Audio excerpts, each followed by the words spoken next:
Agradecendo a presença de todos que aqui estão, seja na carne ou no espírito, sejam todos bem-vindos. Boa noite a todos. Damos por iniciado a reunião da noite. Que assim seja.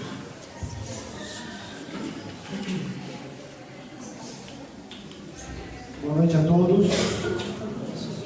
Bom, a partir de hoje, nós iremos transmitir ao vivo os estudos e as palestras através da nossa página.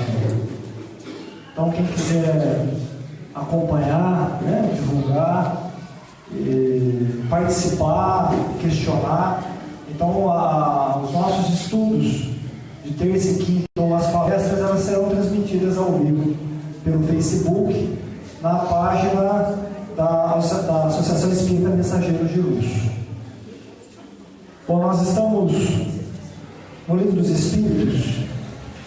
O tópico é a lembrança da existência corporal. Nós estamos na questão 314. Se alguém tiver alguma dúvida ou queira perguntar ou colocar suas opiniões, fiquem à vontade. Questão 314. Aquele que começou grandes trabalhos com um fim útil e que os vê interrompidos pela morte, lamenta o outro mundo ter-nos deixado inacabados? A resposta: não, porque vê que outros estão destinados a terminá-los. Ao contrário, procura influenciar outros espíritos humanos a continuá-los. Seu objetivo sobre a Terra foi o bem da humanidade. Esse objetivo é o mesmo no mundo dos espíritos. Vou comentar, depois a gente vai. Nós vamos lendo as outras questões e vamos estudar. Bom, o que nós devemos entender, e que se coloca no tópico a lembrança da existência corporal, é claro que nós damos continuidade ao que nós fazemos aqui. Então, o homem de bem, o homem humanitário, ele vai continuar tendo esse mesmo comportamento, essa mesma ação no mundo espiritual. Como o homem ignorante, o homem mau, o homem invejoso, o homem egoísta ou orgulhoso, a mesma coisa. A gente sabe que a morte não santifica ninguém, ela é apenas uma transformação, uma passagem, de um mundo material para o mundo semimaterial, e nós continuamos pensando, sentindo e tendo os mesmos comportamentos. Então, o homem de bem, aquele que realizou sobre a terra, o seu trabalho, o trabalho voluntariado ao próximo, o trabalho de amor, ele vai continuar realizando esse mesmo trabalho e inspirando a outros homens de bem encarnados a continuar o seu legado. Como o homem mau, o homem ruim, o homem invejoso, egoísta, orgulhoso, aquele que semeou maldade, é a mesma coisa. Ele vai continuar inspirando aos encarnados, pela lei da afinidade, pela lei da semelhança, os mesmos comportamentos.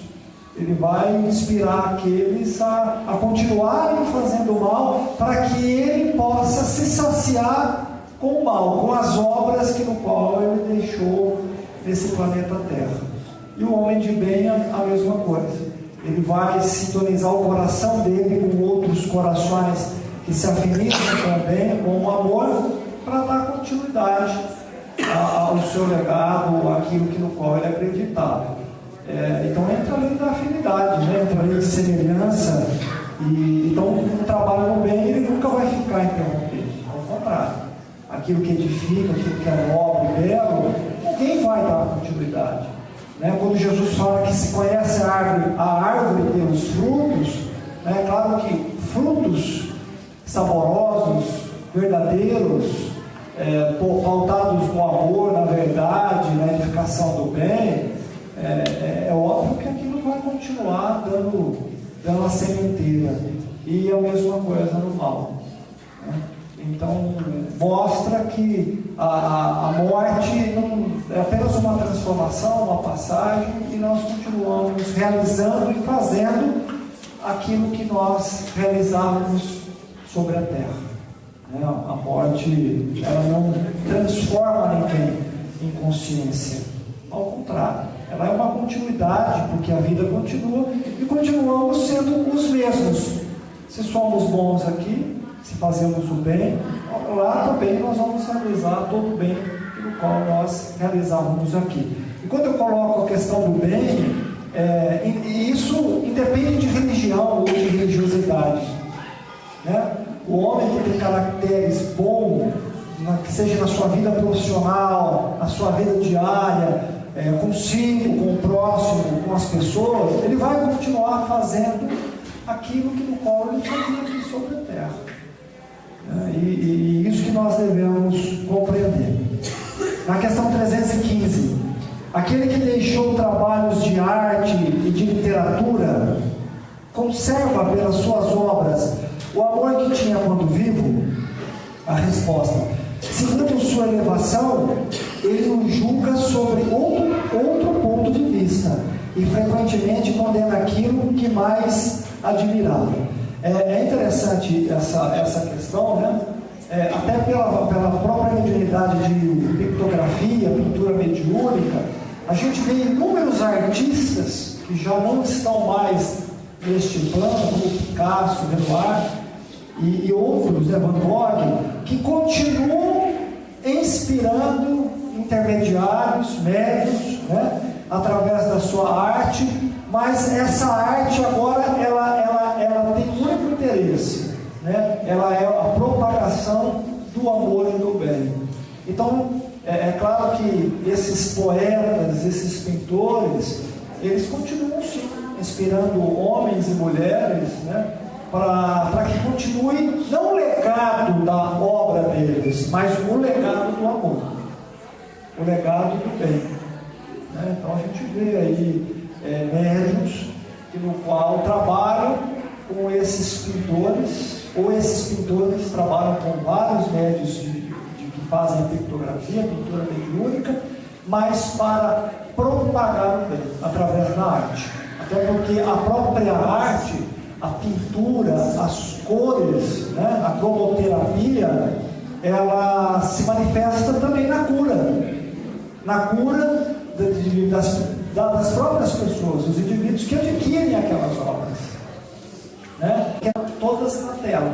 Como também, né, um indivíduo, um pensador, um poeta que se utilizou da sua arte, da sua inteligência para propagar o mal, quando ele desencarna, né, para propagar a autodestruição, a desvalorização da vida, né, daquilo que realmente enobrece a nossa alma, quando ele desencarna, ele também continua com essa mesma literatura, essa mesma arte, mas não com o fim de divulgar o amor, né, de edificar a vida, o belo, de fazer com que as pessoas pensem ou despertem a consciência, mas ao contrário, eles continuam com a sua arte para desvalorizar a vida, para destruir a vida humana, né? O Marquês de Sá, que poeta, e o Divaldo tem um livro a respeito dele, né?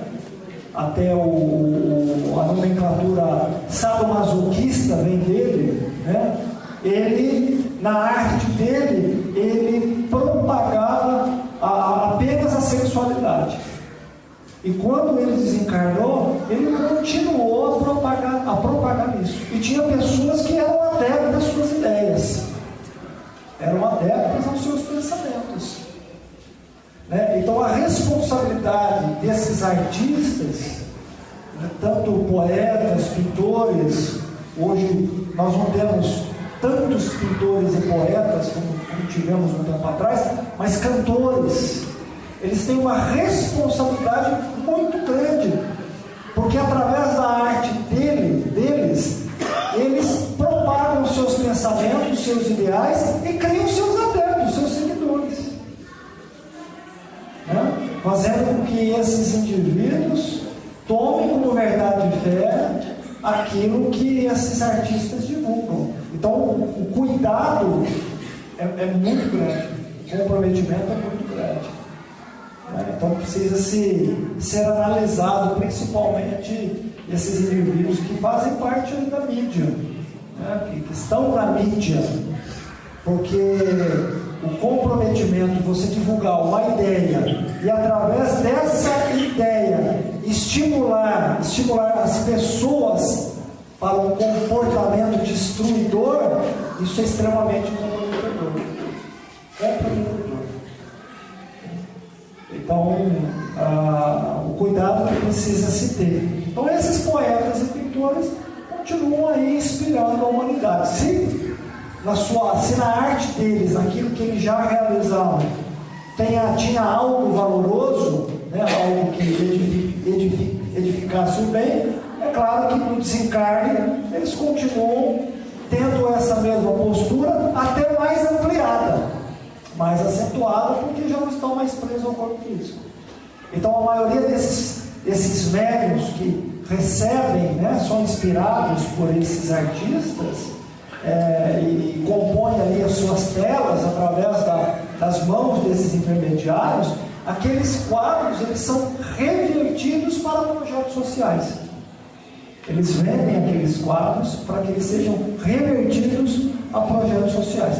E quem compra os quadros, existe toda uma cura pela cor que compõe aqueles quadros. E é claro, eu não estou falando só de médiuns no sentido literal, né, que trabalham na casa espírita, porque todos nós somos médiuns, todos nós somos intermediários. Então muitas pessoas no qual não têm um comprometimento com a mediunidade na casa espírita, mas podem ser inspirados através também desses pensadores, desses artistas. Podem ser inspirados através das suas artes, através da arte. Alguém quer colocar alguma coisa para perguntar?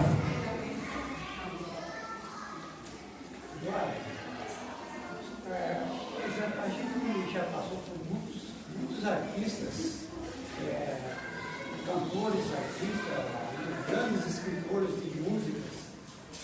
Esses espíritos, eles induzem aos novos que estão começando carreira a escrever bonito, escrever uma canção bonita. Sim, claro. Nós temos que entender que há uma interação entre o mundo espiritual e carnal, né? E nós somos inspirados, segundo o próprio Espírito de Verdade coloca, né? Responde a Kardec que nós somos extremamente inspirados, muito mais do que a gente imagina pelos espíritos, mas muito, muito. Por isso que a questão de se orar e vigiar, né, de se edificar em si próprio o seu processo espiritual, né, de você buscar a sua transformação, a sua melhora, de você trazer coisas boas para si, porque automaticamente você também vai ser ou um bom ou um mau instrumento para os espíritos. Se você é uma pessoa preocupada através da sua arte, ou do seu pensamento, ou da sua fala, né, em edificar o bem, você sempre vai se ligar, ou você vai sempre se ligar a um bom espírito, ou um bom espírito sempre vai se ligar a você, pelo teu coração, por aquilo que você edifica, acredita, pelos teus desejos e sonhos. Agora, se você está preocupado em vender, se você está preocupado, né, em fazer com que as pessoas sejam motivadas só por sensações materiais, é óbvio que você vai ter um espírito que vai estimular isso em você, para que isso seja estimulado através da sua arte. Quando você pega, por exemplo, uma música de uma letra muito chula, muito vazia, independente se seja um funk, um rock, né? Se seja uma música sertaneja, um pagode, mas que ali desvaloriza a mulher, que ali desvaloriza, né, o caráter, desvaloriza a vida, na questão de beber, de se consumir, de se ter, o dinheiro, a ostentação. É óbvio que você está despertando nas pessoas o instinto primário que todos nós temos, que é a vida material. Agora, se você pega uma música enriquecedora, né? Por que as pessoas gostam de Roberto Carlos? Por que nós gostamos de Roberto Carlos? Porque ele nos inspira o quê? O amor, não é?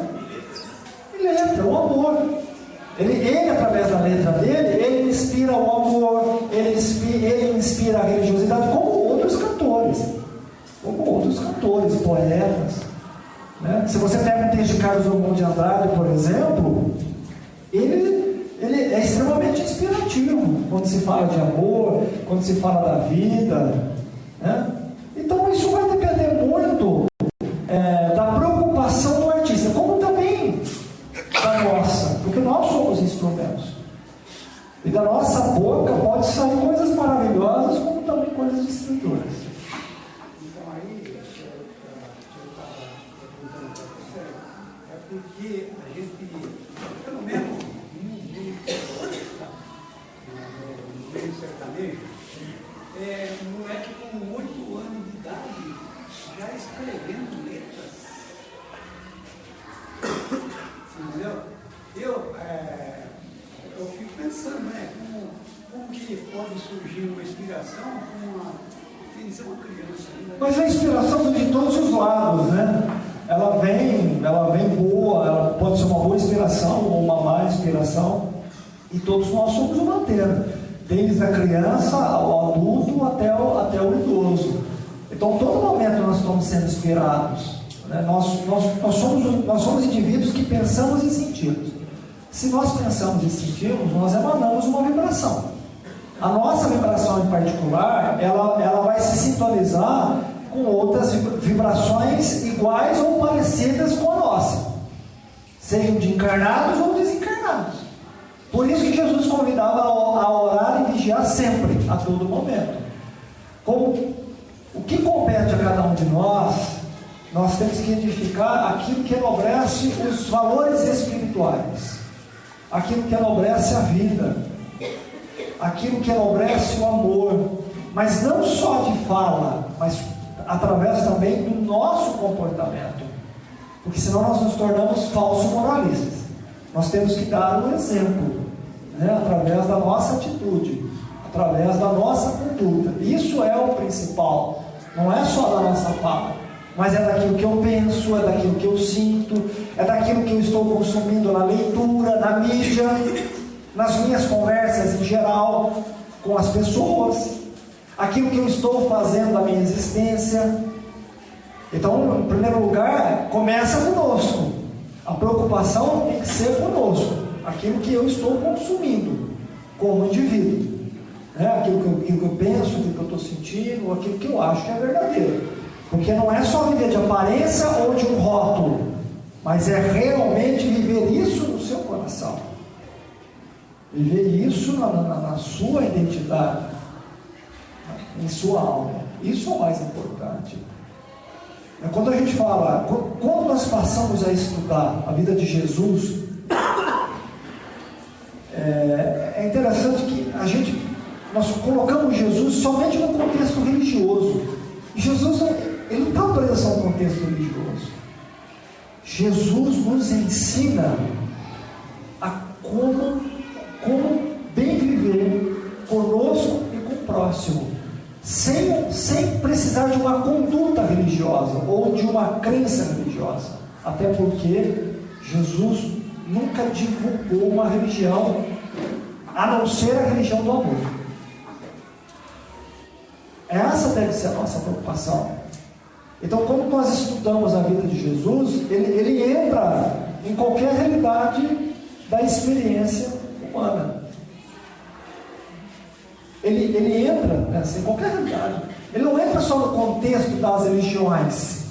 Ele entra no bom profissional, né? no profissional que através da sua profissão ele quer levar o bem, ele quer fazer o melhor, ele quer dar o melhor dele, né? Daquilo que ele acredita, quer dizer, pensando no próximo. Então é o que diz a questão 316, né, e 15 dos artistas. Quer dizer, o mesmo cientista, o mesmo educador, o cientista preocupado em pesquisar, em descobrir novos remédios para o bem-estar da humanidade, né? É a mesma preciosidade do educador que quer despertar no aluno a sua capacidade de pensar e sentir, que é a mesma preciosidade da mãe que zela do filho. Então nós estamos falando de amor, nós estamos falando de um comportamento, nós estamos falando de uma conduta que nos ensinou a Jesus e que entra em todas as questões da nossa vida, em todas as experiências. Não só na questão religiosa, porque na verdade, como diz o Divaldo, né? Ele tem uma frase no jogo que ele comenta, né? Ele acredita muito mais num ateu digno do que num religioso hipócrita. Porque tem muitos ateus que não acreditam em Deus, mas vivem uma conduta reta com ele e com o próximo que o religioso não vive. Ele faz muito mais o bem às pessoas, sem ver a quem, sem ver a crença religiosa, o partido político, a cor, a opção da sua sexualidade, do que o religioso fanático. Então esse ateu está muito mais próximo à conduta ensinada pelo Cristo, pelo próprio Cristo, do que o religioso. É essa a preocupação que a gente tem que ter. Alguém quer colocar mais alguma coisa para perguntar?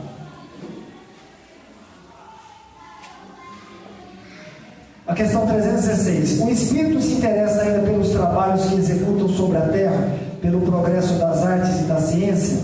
Ele fala, isso depende da sua elevação ou da missão que pode ter que desempenhar. É claro que uma vez que nós desencarnamos, eu estava conversando com um amigo e a gente estava batendo papo.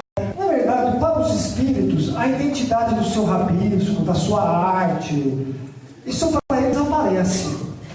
Aquilo que é preso ao eu, né, aquilo desaparece. Porque a preocupação dos bons espíritos, a preocupação de todos eles, não é aparecer o nome dele ou a imagem, que isso seja importante, porque já não é mais. O que é importante para o bom espírito, que já não faz mais parte dessa realidade, é propagar o bem. E nessa propagação do bem, a imagem dele, o nome dele, para ele já não interessa. Sabe por que não interessa? Porque ele não está divulgando o nome dele. Quando ele estava encarnado, ele divulgava o nome dele quando ele assinava o quadro, ou quando ele fazia o prefácio do livro. Para ele que está desencarnado, a assinatura, a imagem, o nome, já não tem importância. O que tem importância é o legado do bem, é levar uma mensagem. Que seja irmão X, Y, Z, não importa. Sabe por quê? Porque ele não quer. Direitos autorais é para a terra. E ele percebeu que ele é coautor junto com Deus. E ele já não precisa mais dos direitos autorais. Ele não precisa mais ganhar em cima da arte dele, da obra, disso, porque ele percebeu que a obra e a arte, ela é universal. Ela é maior do que ele. É a obra e a arte quando você admira a grandeza do Criador.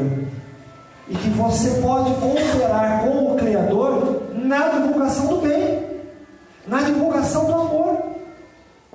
Então, para eles, pouco importa. Quem é o Espírito, como ele era, qual a imagem, para ele pouco importa. O que ele quer, na verdade, o que é importante é o teor da mensagem dele. É o teor da mensagem. E uma mensagem de um bom espírito é uma mensagem que é condizente ao cristianismo, é libertador de consciência, educador de almas, que traz o amor, que traz a piedade, que traz o perdão, que traz a compreensão. Isso é o mais importante. Porque ele já deixou o ego. Não quero mais o meu nome. Não pouco importa. Eu trabalho para algo que é maior. Quando Jesus nos ensinou a aprender a servir, independente de quem fez o bem, aprender a servir.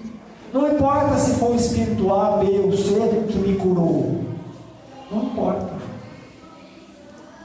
Mas o que é mais importante é que possamos aprender a servir ao próximo. Seja através da nossa arte, seja através do nosso conhecimento, da nossa cultura, seja através dos talentos das nossas mãos, da nossa fala, não importa. Mas que nós possamos edificar coisas valorosas, boas. Aquilo que não edifica o bem, para o homem de bem, não vale a pena propagar. Porque nós já vivemos num mundo de aflição, de dor. Nós já vivemos num mundo de descrença, de dúvida, de incerteza. Então, propagar mais uma incerteza, propagar mais uma maldade, mais uma inveja, mais uma maledicência, num mundo que já é cruel, porque nós somos cruéis. Nós somos cruéis não só em atos, mas em pensamentos. Porque para Deus, o que nós devemos entender é que para Deus, o ato e pensar é a mesma coisa. Você só não concretizou, mas o pensamento é vida. Você pensou. Não tivesse coragem de fazer. Mas quem de repente fez aquilo que você não teve coragem, a gente torce. Eu queria ter feito isso. Não é? A arte é tão importante que tem uma frase que fala: os artistas são as sensíveis antenas da sociedade. E esse filme mostra a Denise, né, ela fazendo. Da Nessília. Recapitulando a arte com os internos. Então, acho que por isso que ele cita o Espírito da Verdade, cita, né, a arte. Muito, porque a arte é o que você falou, né? Um indivíduo que para a arte ele tem uma grande sensibilidade, então ele pode ser um condutor da verdade ou um condutor da mentira, do engano, da desvalorização da vida. Então a responsabilidade desses indivíduos que são formadores de opinião por essa grande sensibilidade, por conseguirem através da arte, seja o poeta, o escultor, o pintor, né? Por conseguirem entrar em sintonia com o mundo espiritual. Agora, entrar em sintonia com o mundo espiritual, né, aí depende da consciência e dos desejos de cada um, no sentido, ou o mundo espiritual, aquele que edifica a luz, ou o mundo espiritual, aquele que edifica as trevas. Por isso que a arte, quanto muito bem canalizada, ela não foi, o indivíduo não é, como você pega um Beethoven, um Mozart, quando muito bem canalizada, leva esse indivíduo às alturas, porque ele leva também às alturas, quando você ouve um Mozart, um Beethoven, né, nos leva ao êxtase, né? Faz a gente viajar em pensamento através das sinfonias. Agora você pega uma música degradante de uma melodia pesada, ela vai gerar vibrações pesadas, tanto pela melodia como pelas letras, e essa vibração vai chegar aos nossos ouvidos, e isso também pode nos levar às trevas. Trabalha com Kundalini, esse tipo de música, funk, trabalha com sexualidade, né? É o chakra Kundalini. Aí, na verdade, não é o estilo, né? Eu não estou julgando o gênero da obra, ou o estilo. Funk, sertanejo, pagode, MPB. Eu acho que você pode navegar em qualquer estilo, mas você pode ter música boa. Música é sempre música, independente do estilo. Quem faz dela ruim é o indivíduo. É a mesma coisa você dizer assim, se você pega Monet e você pega Picasso no cubismo e Monet no impressionismo. São estilos diferentes. Não quer dizer que o cubismo de Picasso é melhor que o Monet, que é melhor do que o impressionismo de Monet e vice-versa. São estilos diferentes que faz com que o indivíduo que veja esses quadros despertar nele uma atitude de reflexão. Então, a música é a mesma coisa, independente se é ou a pintura, o surrealismo, né? Quer dizer, são estilos, mas quem faz daquilo bom ou ruim é o autor. É o autor que faz aquilo bom ou ruim. É o que você vai colocar na sua música, na sua melodia, é o que você vai transmitir. E música e a arte em si, ela é muito inspirativa, né? Principalmente a música. A música, quando você consegue entrar em sintonia com o universo, coisa com o todo, e entrar nessa... Porque o universo, ele tem um som. Ele tem um som. E você conseguir captar essa melodia do universo, esse som, né? E conseguir colocar isso, traduzir isso às pessoas, porque o grande artista dessa sensibilidade é isso. Ele traduz através da sua arte um pouco dessa grandeza do Criador. Aí é como se... É a mesma coisa se você pegar um médium de vidência. Ele vai traduzir o mundo espiritual num pequeno ângulo. O artista é a mesma coisa. Ele vai traduzir o mundo espiritual através da arte num pequeno ângulo da grandeza do Criador.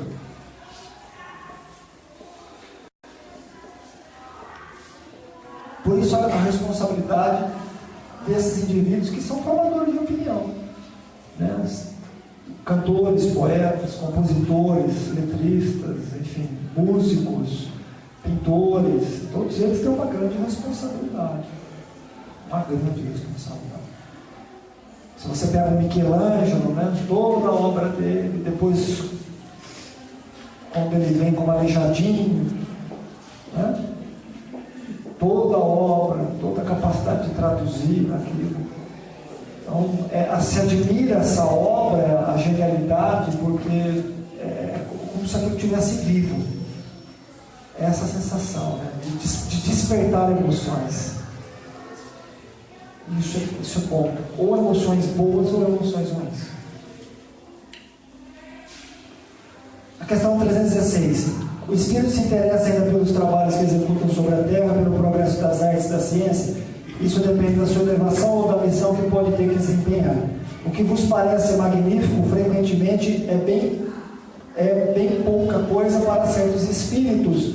Admiram-na como um sábio admira a obra de um escolar. Eles examinam o que pode provar a elevação dos espíritos encarnados e seus progressos.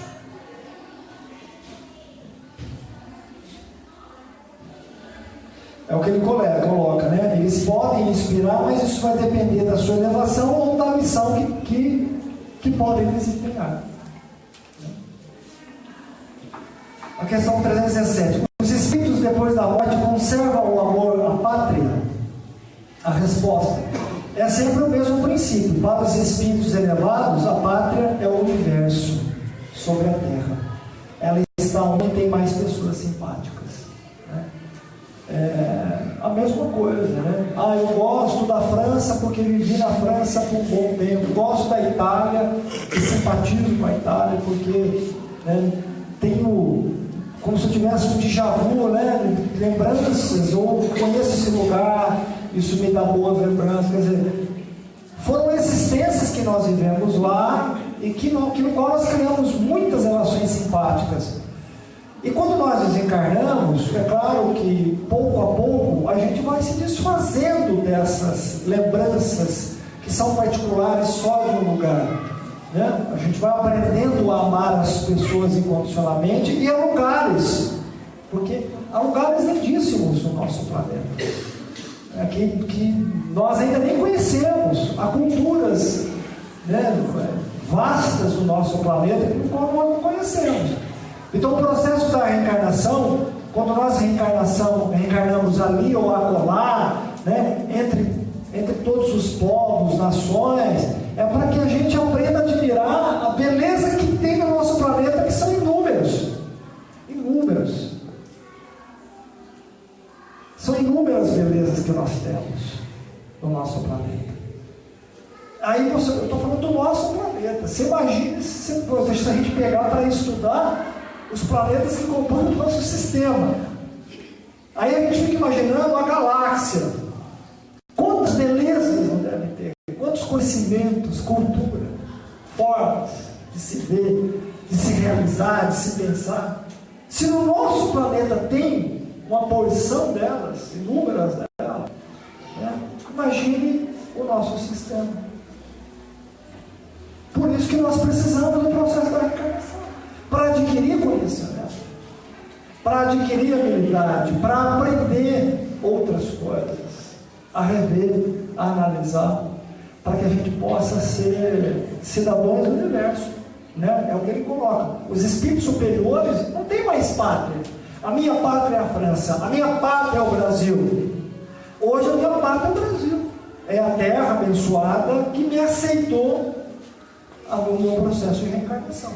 Devo a essa terra tenho que ser patriota, sim, né? É onde eu estou tendo a oportunidade, né, de aprender, de vivenciar. Então eu tenho que lutar por um país melhor. A partir do momento que eu desencarnar, aí eu vou ver, já vivi na França, já vivi no Brasil, já vivi na Alemanha.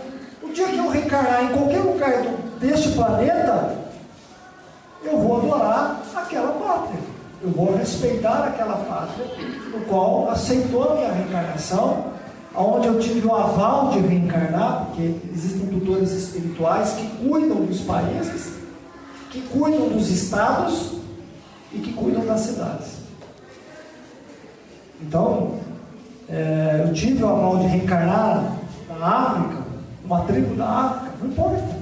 É ali que eu preciso estar para adquirir conhecimento, porque adquirir conhecimento nunca é demais. A gente vai adquirir sempre. Viver é aprender, viver é recordar, é aprender a recordar, aprender a recordar, e assim por diante. Nós somos cidadãos do universo. O dia que nós chegarmos a uma certa maturidade espiritual, a uma certa consciência, nós vamos ver que nós somos cidadãos do universo. Nós vamos ser cidadãos do universo. Como eu devo honrar aquele pai e aquela mãe que também me aceitou, que também gerou o meu corpo físico, eles participaram, né, na formação do meu corpo físico, eu devo honrar o país no qual eu estou. Eu devo honrar, sim, porque se eu estou nesse país, é aqui que eu tenho que aprender. O meu crescimento é aqui. Então eu tenho que aprender com as virtudes desse país, das pessoas que compõem, mas também com as mazelas e as imperfeições desse país. E dar o melhor de mim. E dar o melhor de nós. Porque o momento é agora. A hora que eu desencarnar, volto à pátria espiritual e vou perceber que eu tive várias pátrias. Eu vivi em vários lugares. E o mais bacana é que a gente possa fazer amigos nesses vários lugares por onde a gente passa. Criar amigos, estreitar os nossos laços afetivos, nos unirmos no único ideal de aprender a amar, de aprender a respeitar as adversidades, porque Deus se encontra nas adversidades. As facetas de Deus são muitas, e em cada cultura, em cada criatura, tem uma faceta de Deus, e é isso que eu devo respeitar. Eu tenho que encontrar essa essência divina em mim e nos lugares aonde eu passo, porque Deus está em todos os lugares, em todas as culturas, em todos os conhecimentos. Deus se encontra. Como diz Kardec, se não é obra do homem, eu reconheço Deus pelos quadros no qual Ele cria. Uma natureza, uma cachoeira, um céu estrelado. Então Deus está em tudo. E é nessa essência que nós temos que buscar. Nós temos que buscar essa essência. Nunca é tarde para aprender. A gente sempre vai estar aprendendo. E nenhuma reencarnação é jogada fora. Nós não podemos jogá-la fora, porque nós estamos evoluindo. Nós estamos nos construindo e nós estamos nos construindo para poder enxergar essas 1001 facetas de Deus, ou muito mais. Então nós somos cidadãos do universo. Então, para Jesus, ou para os espíritos superiores, estar em qualquer planeta, para eles é estar numa morada de Deus, onde eles respeitam toda a criação. Então, quando você pega a admiração de Francisco de Assis por todos os seres, até os menores da criação, é porque ali ele via uma faceta, uma imagem de Deus. Porque Deus está em tudo. Deus está em todo o universo. Deus criou o universo. Questão 317. Os espíritos depois da morte conservam o amor à pátria? Acho que eu já coloquei essa questão. Já foi, desculpa. Aí tem uma nota de Kardec aqui. A situação dos espíritos e sua maneira de ver as coisas varia ao infinito em razão do grau do seu desenvolvimento moral e intelectual. Os espíritos de uma ordem elevada não fazem sobre a terra, geralmente serão paradas de muita duração. Tudo o que aí se faz é tão mesquinho em comparação com as grandezas do infinito. As coisas às quais os homens ligam a maior importância são tão pueris aos seus olhos, que eles aí encontram poucos atrativos, a menos que sejam chamados com o objetivo de concorrer para o progresso da humanidade. Os espíritos de uma ordem mediana aí estacionam mais frequentemente, se bem que considerem as coisas de um ponto de vista mais elevado do que quando em vida. Os espíritos vulgares ou inferiores aí são de certo modo sedentários e constituem a massa da população ambiente do mundo invisível. Conservam com pouca diferença as mesmas ideias, os mesmos gostos e as mesmas inclinações que tinham quando no corpo físico.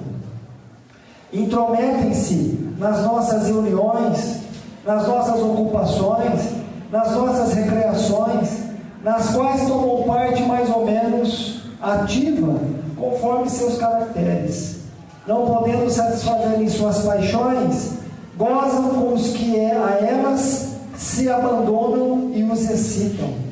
Entre eles existem alguns mais sérios que vêm e observam para se instruir e se aperfeiçoarem.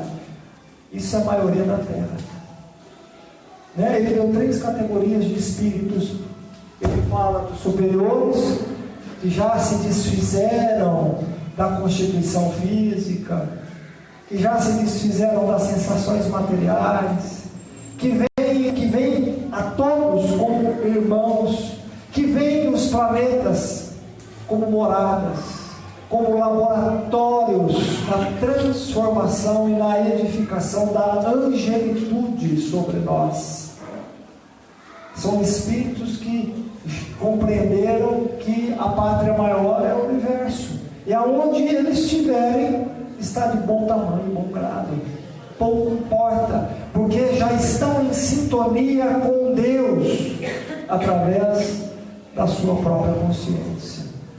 Trabalharam e edificaram o bem em si e nos outros e conseguiram chegar a essa realidade, a essa sintonia. Os espíritos medianos, como ele coloca aqui, são indivíduos que ainda encontram uma certa dificuldade, mas já tem uma pequena compreensão de que ora podem reencarnar na África, ou na Itália, ou em qualquer lugar do planeta Terra, e que vão aceitar essa condição, porque compreendem que aceitar essa condição serve para a sua própria evolução, serve para o seu aprendizado. Então já também compreenderam que podem trocar os papéis, já conseguem conceber isso. Ora podem vir como mulher, ora podem vir como homem, ora são pais, são mães, são filhos, pouco importa. Então já conseguem conceber isso. E aí ele coloca uma terceira categoria, que é a maioria de nós que se encontra na Terra: espíritos chumbados à gravidade terrena, que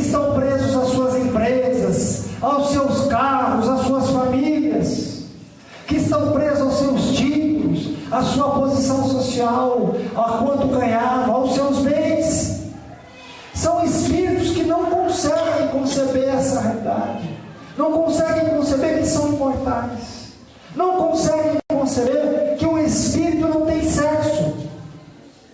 Então são portadores do apego, dos ciúmes, do egoísmo, do orgulho, da posse. É meu e não abro mão. Não dão o direito das pessoas serem felizes. E a maioria desses espíritos fazem parte do nosso dia a dia, porque estão na nossa atmosfera terrena, fazem parte das nossas reuniões, estão dentro dos nossos lares, estão na nossa sociedade, participando mais ou menos segundo a sintonia que no qual oferecemos a esses espíritos, a esses nossos irmãos.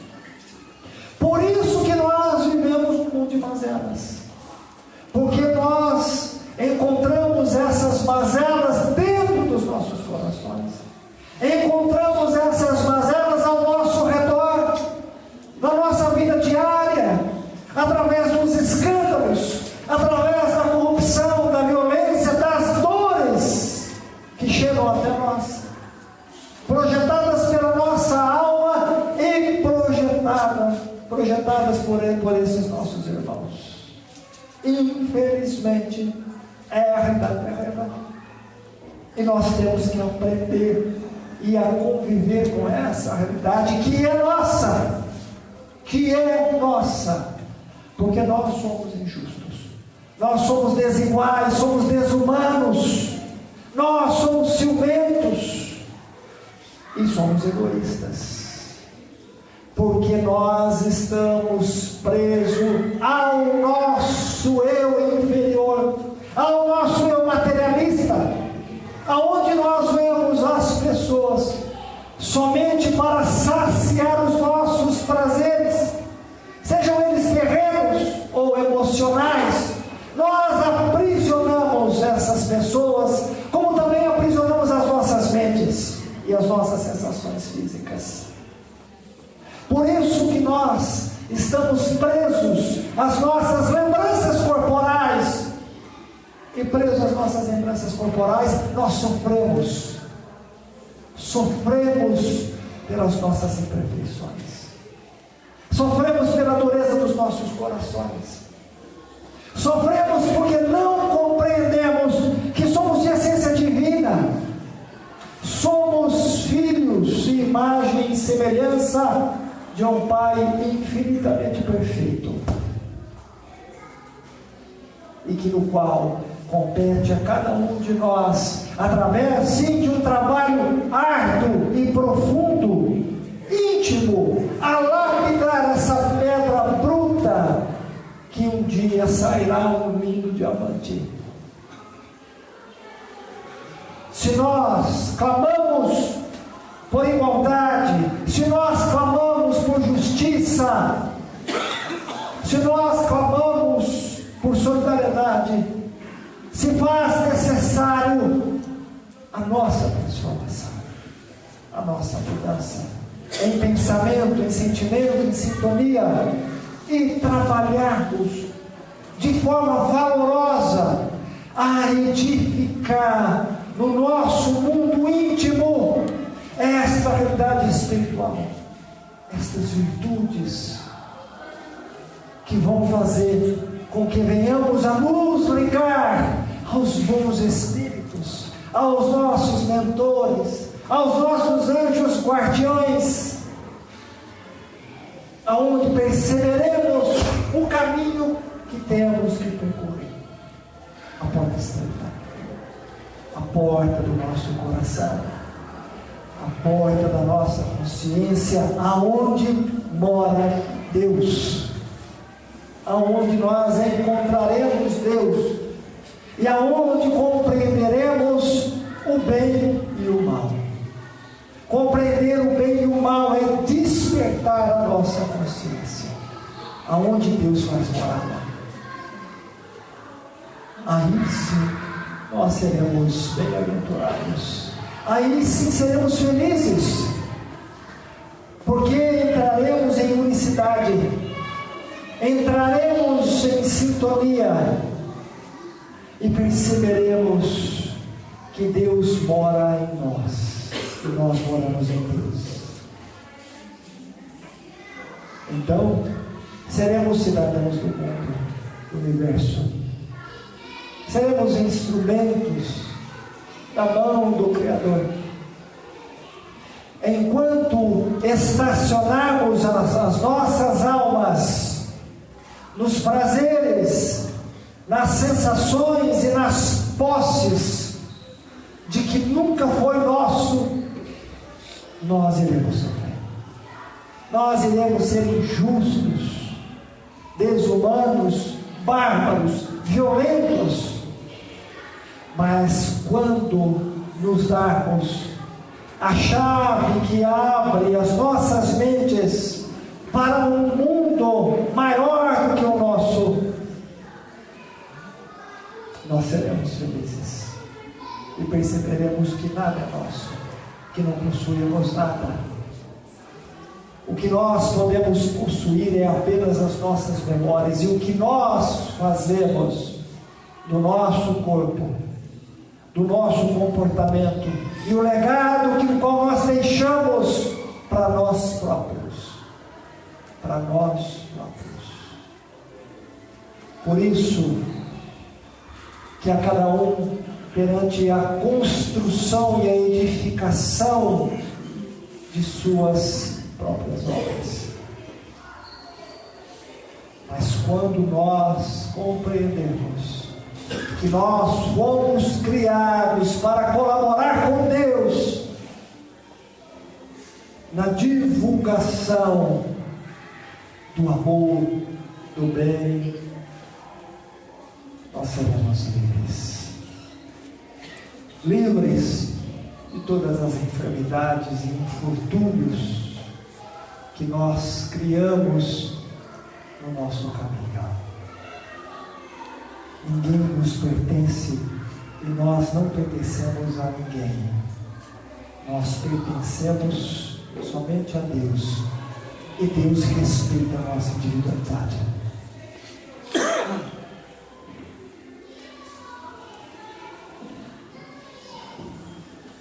Ele coloca aqui, o Kardec, não podendo satisfazer em suas paixões, gozam com os que elas se abandonam ou nos visitam.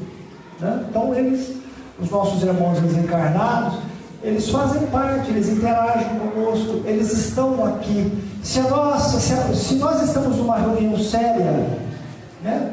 Numa assembleia de pessoas que querem se melhorar, de pessoas que querem edificar o bem em si, que querem compreender, né? Que querem entender as questões espirituais, que refletem nas questões humanas, é claro que ao nosso redor terão espíritos verdadeiros, espíritos que vão nos inspirar a essa realidade. E essa reunião ela não precisa ser de cunho religioso, ela pode ser uma reunião, né, no qual nós nos preocupamos com o próximo, seja no nosso trabalho, seja nas nossas escolas, nos hospitais, nas empresas. Ali terão a inspiração dos bons espíritos. Agora, se as nossas reuniões elas não têm um cunho sério, de um bom propósito, onde se edifica o bem-estar comum a todos, ali terão espíritos embusteiros, enganadores, pseudo-sábios, que se alimentam, né, desses sistemas e crenças que são meramente humanos, criando aí doutrinas vãs, que a gente sempre comenta, né, que mais aprisiona a mente do homem, que mais aprisiona o coração do homem, as sensações só materiais, despertando no indivíduo o orgulho, o egoísmo, a vaidade, a soberba, a arrogância. Agora, quando é uma reunião que liberta o indivíduo, faz ele pensar, faz ele refletir, faz ele analisar, a inspiração, ela pode estar, a boa inspiração pode estar em qualquer lugar. Em qualquer lugar. Ela não é particularmente de cunho religioso. Ela não é. Né? Um bom profissional que se preocupa em dar o melhor, vocês podem ter certeza que ele vai ser inspirado por um bom espírito. uma mãe que se preocupa com o seu filho, o médico que se preocupa com o seu paciente, o educador que se preocupa com o seu aluno, o pai que se preocupa com a família, que busca a resposta, que trabalha, que levanta. Vocês podem ter certeza que esses indivíduos que nós buscamos isso, não ficaremos de mãos abanando. Cedo ou tarde nós teremos as respostas ou seremos inspirados a isso.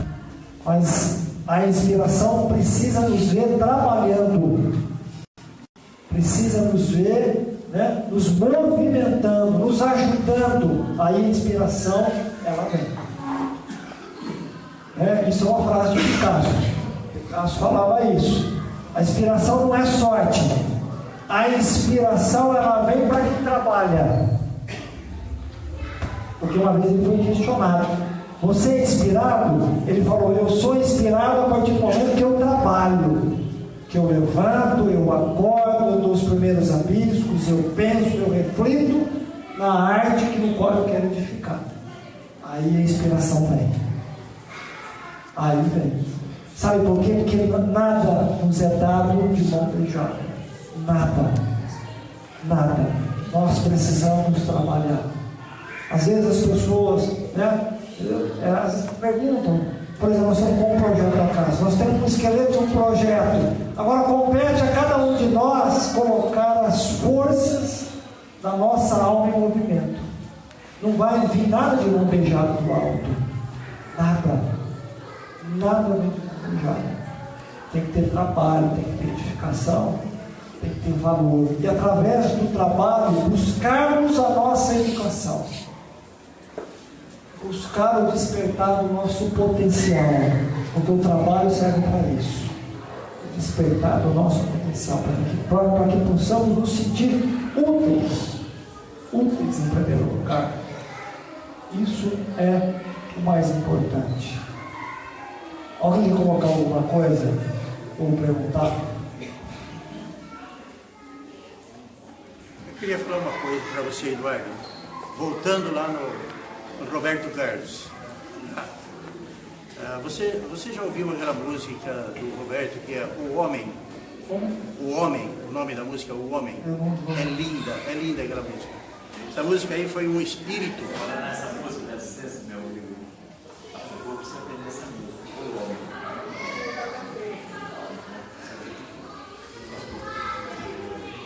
Essa música aí foi um espírito que fez essa letra dessa música, passou para o Chico Xavier fazer chegar a mão do Roberto Carlos. E o Roberto Carlos colocar a melodia. E ela ficou linda. E isso ocorre muito. Dessa forma foi de uma maneira literal, foi explícita, né? Exato. Que ocorre, até porque o Roberto é um cara espiritualizado. Mas acontece muito essas inspirações. Não, às vezes não dessa forma literal, explícita, mas ocorre. É só a gente ouvir essa voz. Exatamente. É só ouvir essa voz. Né? Aí entra na questão da mediunidade, da fé racional, né? De se passar pelo crivo da razão. Isso é benéfico, isso edifica algo bom. Quer dizer, serviu para mim, em primeiro lugar, como indivíduo que o qual está sendo inspirado, é bom para mim, me fez melhor, eu tenho por obrigação passar para os outros também. Isso é extremamente importante. É assim que a gente muda o mundo, mudando o nosso, através das boas inspirações. Então eu não posso guardar para mim. Eu tenho que passar também aquilo que é bom para os outros. Sempre. Eu vou encerrar na questão 318, que Kardec pergunta: as ideias dos espíritos se modificam no estado de desencarnados? A resposta: muito. Porque uma vez que nós desencarnamos, nós passamos a ter consciência e amplitude dos nossos talentos e de quem somos nós. Muito. Quando nós estamos encarnados, isso limita todo o nosso erro. Mas quando nós desencarnamos, ao contrário, o nosso pensamento muda muito. Muda muito. Aí ele coloca: ela sofre modificações muito grandes. À medida que o espírito se desmaterializa, que o espírito se sutiliza, se espiritualiza, né? ele pode algumas vezes ficar muito tempo com as mesmas ideias, mas pouco a pouco a influência da matéria diminui e vê as coisas mais claramente. É então que procura os meios de se tornar melhor. Eu nunca me esqueço que eu já tinha ouvido o questionamento de alguns espíritos falando de Santo Agostinho. Santo Agostinho foi o maior propagador do espiritismo. Mas interessante, né? O Santo Agostinho, entre a divulgação do espiritismo e a última reencarnação dele, deve dar uns 300 anos, ou um pouco mais ou um pouco menos, e ele era católico. Como é que esse indivíduo, né, ele muda a concepção dele total, por completo, né? Ele passa a acreditar em muitas coisas. Primeiro que nós devemos compreender que, igual o Santo Agostinho, nós tivemos Paulo também, né? O Paulo teve muitas dificuldades de compreensão, e nós tivemos outros apóstolos do Cristo que estiveram em outras religiões, e que essas verdades espirituais, como a reencarnação, a comunicação, ficou latente, porque eles tinham outro campo para trabalhar naquelas religiões. Então, o indivíduo como o Santo Agostinho, é claro que ele tinha todo esse conhecimento, e ele dava sinais também, quando encarnado, nas reflexões dele, nos livros no qual ele escreveu, nas teorias no qual ele escreveu. Então, tinha pontos de reflexões sobre a questão da reencarnação, sobre a questão da comunicação, da existência, né? O Santo Agostinho tinha muito dessas reflexões. Ele foi um grande filósofo, um grande pensador da Igreja Católica. É considerado um dos pais da Igreja Católica, né? E quando ele desencarna, então, cai nessa resposta do Espírito de verdade. Uma vez desencarnado, você tem a amplitude da sua consciência, dos seus conhecimentos que você adquiriu em outra existência. Nós que estamos aqui, nós temos necessidade de aprender sobre reencarnação, comunicação. Mas não quer dizer que aqueles que estão na nossa casa precisam estar aqui. Porque quem me diz que eles já não aprenderam, isso está muito bem guardadinho na memória deles, está no subconsciente, e eles precisam adquirir outros conhecimentos agora. Quem me disse? Nós somos espíritos milenares. Nós somos espíritos milenares. Então, cada reencarnação, ela é um aprendizado. Hoje ela é um aprendizado espiritual para muitos de nós. Porque nós precisamos disso. Mas muitos talvez não precisam. Porque já adquiriram. Já adquiriram isso no hinduísmo, no budismo. Já adquiriram isso no taoísmo, no judaísmo.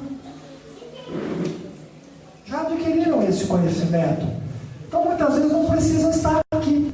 Eles precisam adquirir outros conhecimentos, despertar outras funções, outras habilidades, outros potenciais. Então a questão do Santo Agostinho dele ser um dos maiores divulgadores da doutrina é porque é um espírito de autarquia, e que tinha um vasto conhecimento.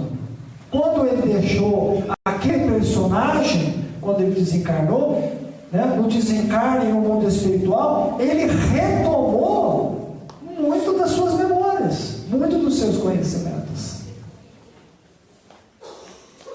que ficaram de repente adormecidos por alguma questão, por algum objetivo. Então, por isso que a gente tem que tomar cuidado, né?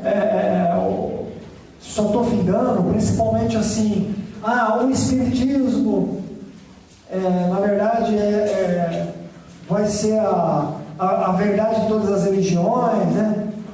É claro que a gente, quando nós estamos nessa doutrina, o cuidado que a gente precisa ter é achar de que por ser espíritas, estudarmos ou trabalharmos, isso é como se fosse algo privilegiado.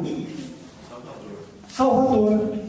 Talvez Salvador para nós que estamos nessa doutrina com Salvador, que somos os trabalhadores da última hora.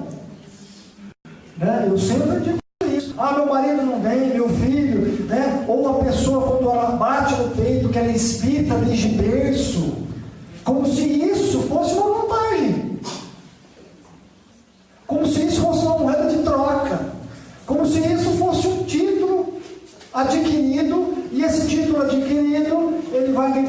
são melhor o mundo espiritual. Pessoal, o conhecimento se adquire de muitas maneiras e de muitas formas. De muitas maneiras e muitas formas. Eu acredito na doutrina como um papel consolador, como um papel de última oportunidade, que no qual, para nós que estamos aqui, e que no qual nós jogamos fora. Jogamos fora. Essa grande oportunidade de entender e de vivenciar isso no coração. Então a doutrina, quem precisa dela agora, somos nós. Aqueles que precisarão, virão até ela, vão chegar até ela. É assim, o papel da doutrina é isso. Ela é consoladora para quem está chegando nela. É consoladora em todos os sentidos. Em consciência, em espiritual, emoção, física. Encontra a resposta. Encontra consolo. Aquele que não chegou é porque não precisa do consolo. Ele já tem, ele está em equilíbrio. Né? É o que disse Jesus. Eu não vim para os sãos, mas eu vim para os doentes. Então aqueles que se reúnem, nós que nos reunimos em nome do Cristo, é porque nós estamos doentes. Nós precisamos de religião ainda. Quem já entendeu a mensagem dele não precisa de religião, porque já vive essa religião no coração. Nós precisamos viver essa religião no coração. Por isso que nós precisamos estar aqui. Jesus nos abençoe sempre.